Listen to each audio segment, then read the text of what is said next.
E esse ponto, né? Você citou Primeira Guerra e Segunda Guerra, até o momento que não pôde mais, né? Isso. O que seria isso nos tempos de hoje, né? Nos tempos de hoje é essa competição, por exemplo, né?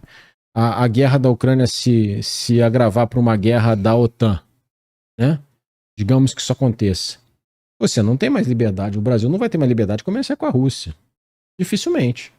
Como é que você vai comprar, sei lá, fertilizante da Rússia se a Rússia estiver em guerra com os Estados Unidos, né? Vai ter um bloqueio naval aqui, né? Como é que você vai exportar ferro, por exemplo, minério de ferro, para a China fabricar canhão, carro de combate, se a China estiver em guerra com os Estados Unidos?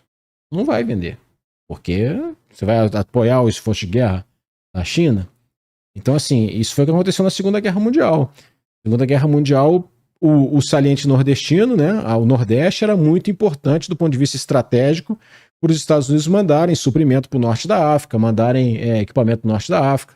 Então, o Nordeste era muito importante. Chegou uma hora que o Getúlio foi enrolando, conseguiu a Companhia Siderúrgica Nacional, até que os Estados Unidos falou o seguinte, seguinte, cara, ou você nos apoia, ou eu vou ocupar o saliente nordestino com a base e vou fazer o... Aí o Getúlio falou, beleza, tá bom, eu apoio. Não teve mais jeito. Não teve outra opção. Não teve outra opção. Então, graças a Deus, ficamos do lado certo da história, né? Ficamos do lado do aliado, não ficamos do lado nazista, mas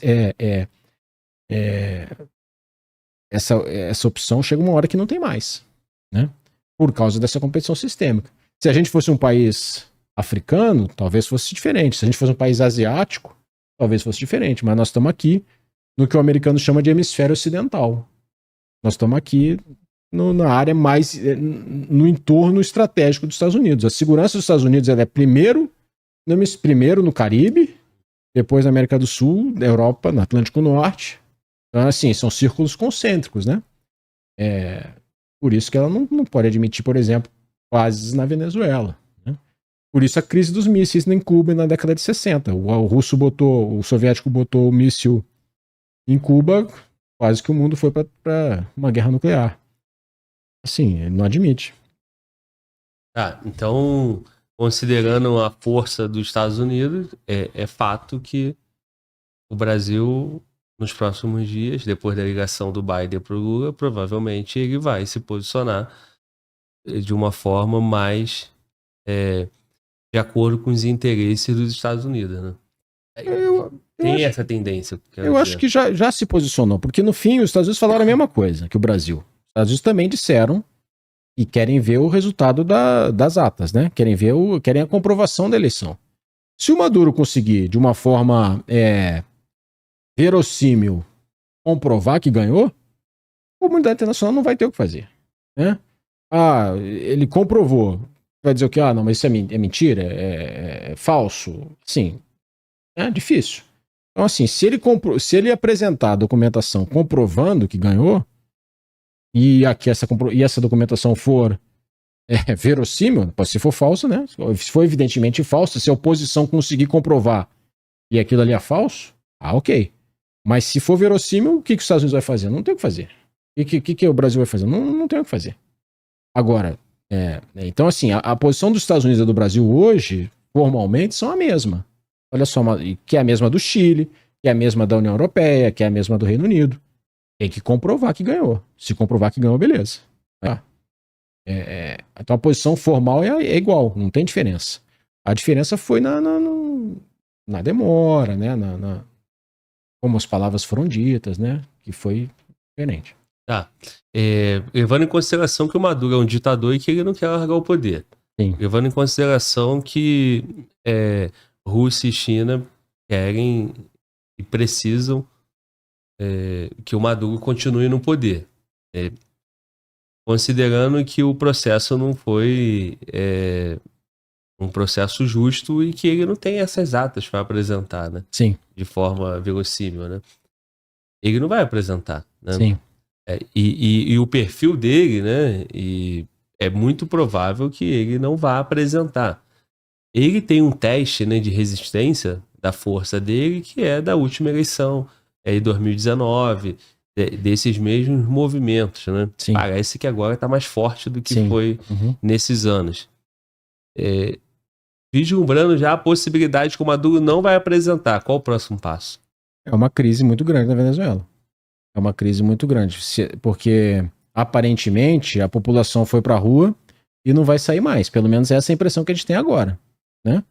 Nesse momento, na Venezuela, eu não estou vendo o celular, mas nesse momento na Venezuela, eu acho que está acontecendo uma grande manifestação lá com a Maria Corina Machado. Estava até pouco tempo, quando nós estávamos no ar. Então, como é que ele vai reprimir isso, né? Como é que vai ser essa repressão? Se isso virar uma crise com gente morrendo, uma crise violenta, você começa a pensar que pode surgir defecção na Força Armada, especialmente no pessoal mais moderno, né? Nas bases da força ali, que é o pessoal que não está na cúpula do poder. Pode acontecer de uma unidade se rebelar, né? E na pior hipótese, uma guerra civil, né? E numa hipótese menos grave, um agravamento da crise, levas de refugiado, um monte de gente para entrar na fronteira da Colômbia, um monte de gente para entrar na fronteira do Brasil, o aumento das sanções econômicas, que nós já vimos que não resolve, mas vai ser o que vai restar à comunidade internacional, né?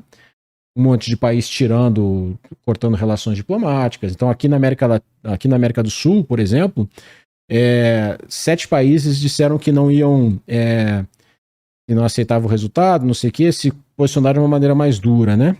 E aí o Maduro mandou voltar todos os seus diplomatas, e aí os países fizeram a mesma coisa. Então, assim, já cortaram relações, efetivamente cortaram relações diplomáticas. Então, assim, é uma crise. De qualquer maneira, é uma crise. A intensidade da crise vai depender do que acontecer, né? Se acontecer um massacre, por exemplo, né? Aí, talvez a comunidade internacional... Aí tá, o que a comunidade internacional pode fazer? Intervir na Venezuela? Não vai intervir. Por quê? Missão de paz da ONU. Não vai acontecer, porque uma missão de paz da ONU precisa se passar no Conselho de Segurança. O Conselho de Segurança tem 5 países com poder de veto. Rússia e China não vão admitir nunca.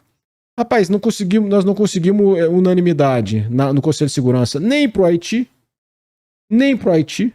A missão do Haiti é um arrumadinho, não é uma missão da ONU. É uma missão do Quênia e os Estados Unidos estão apoiando. Então, assim, e o Conselho de Segurança falou, tá legal, pode ir, mas não determinou uma missão de paz da ONU. Então, assim, o Conselho de Segurança hoje não consegue unanimidade nem para, vamos tomar uma cerveja daqui a pouco. Nem para isso os 5 caras vão concordar.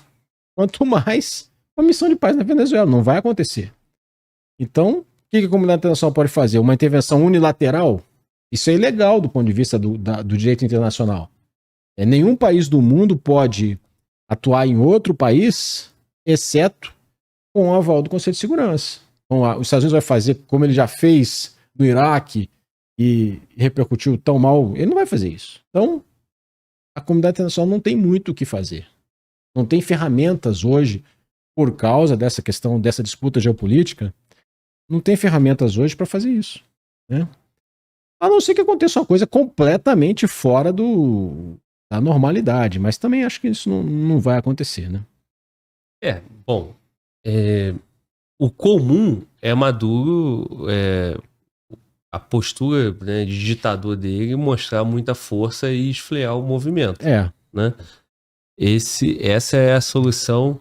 É o mais provável. É o mais provável e a solução mais rápida, que é uma solução horrível, né? Que o povo venezuelano vai engolir mais essa, né? Vai. E o mundo vai assistir e não vai fazer nada. Esse é o mais provável, infelizmente. Assim, mas é o que eu te digo, Glauber.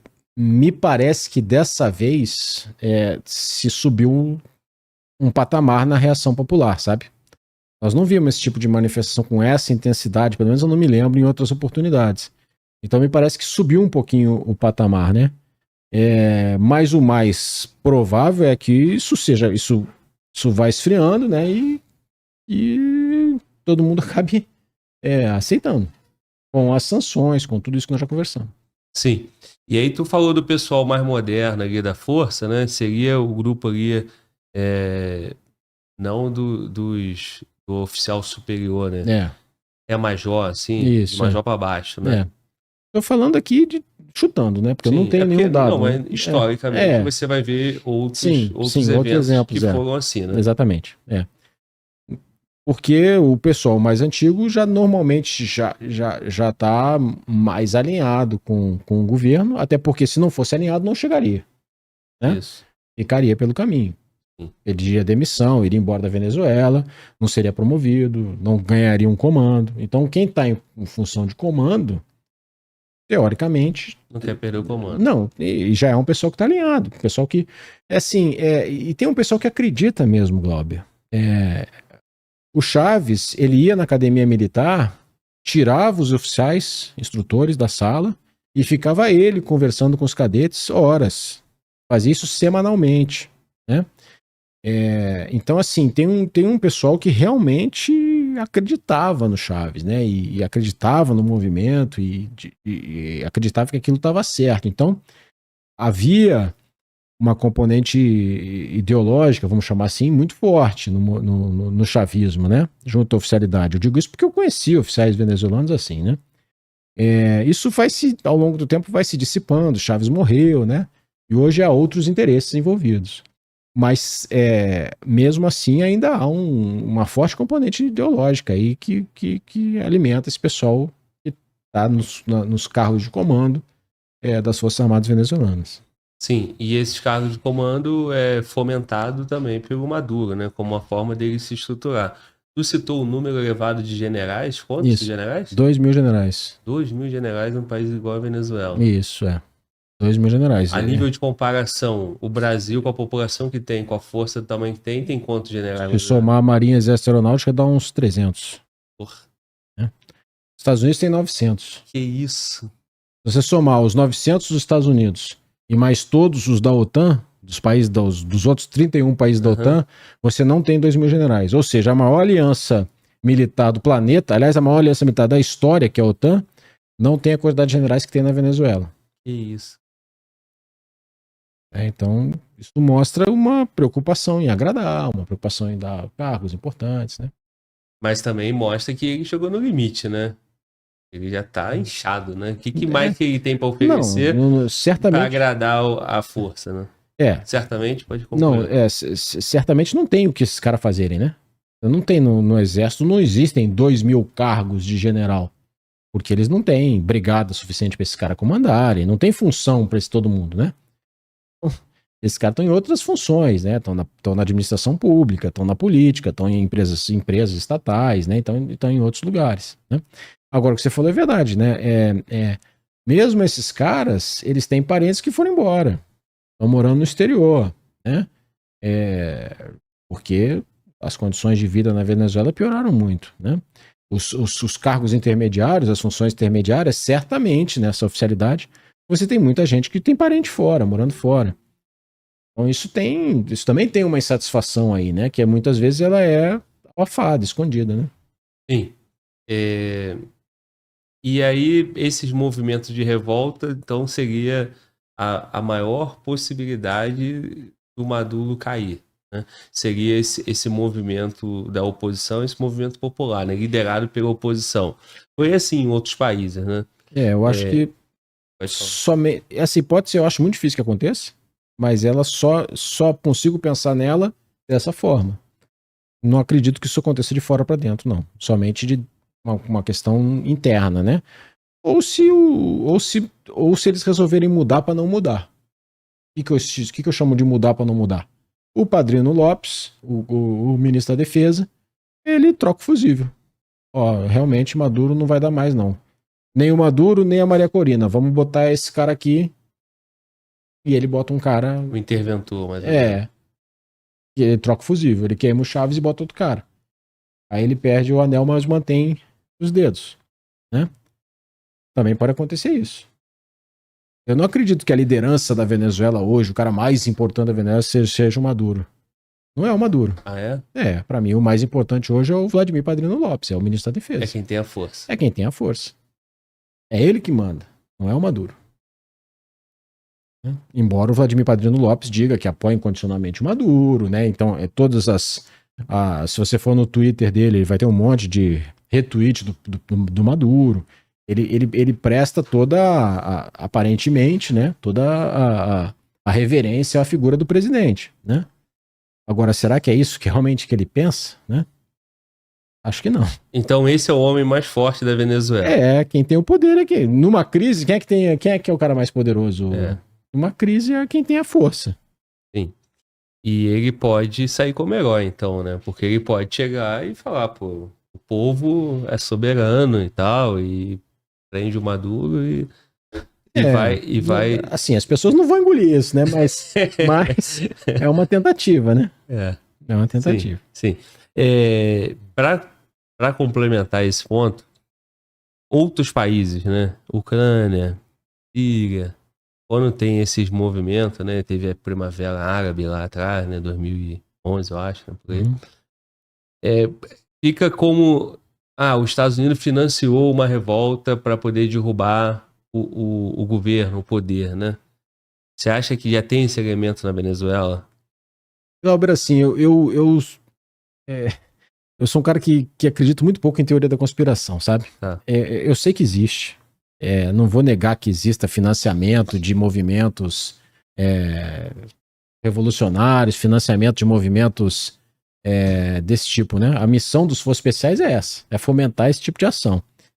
Agora, eu não às vezes a gente sempre, aconteceu a Primavera Árabe porque os Estados Unidos quiseram, aconteceu a Revolução Laranja na Ucrânia por causa dos Estados Unidos, sempre os Estados Unidos estão por trás. Eu acho que nem sempre é assim, acho que às vezes as coisas acontecem naturalmente mesmo, né? Poderia os Estados Unidos fomentar uma ação dessa na Venezuela? Teoricamente poderia, né? Eles têm meios para fazer isso. Mas será que eles têm interesse? Eles têm essa disposição?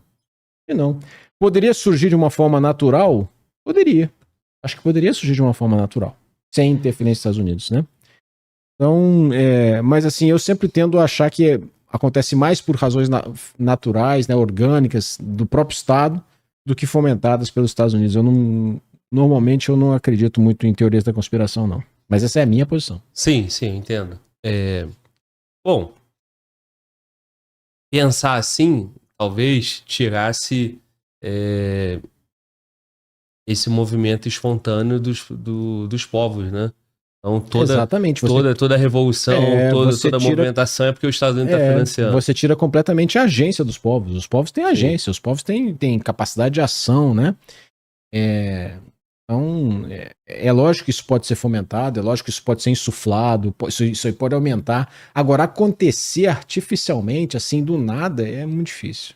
Ainda mais uma situação igual a da Venezuela, que já vem evoluindo, aumentando, né? Sim. Então, agora, é isso que o Maduro alega, né? Se você for ver o discurso do Maduro hoje, isso tudo aí está sendo fomentado pelo imperialismo e pelos seus capachos aqui na Venezuela.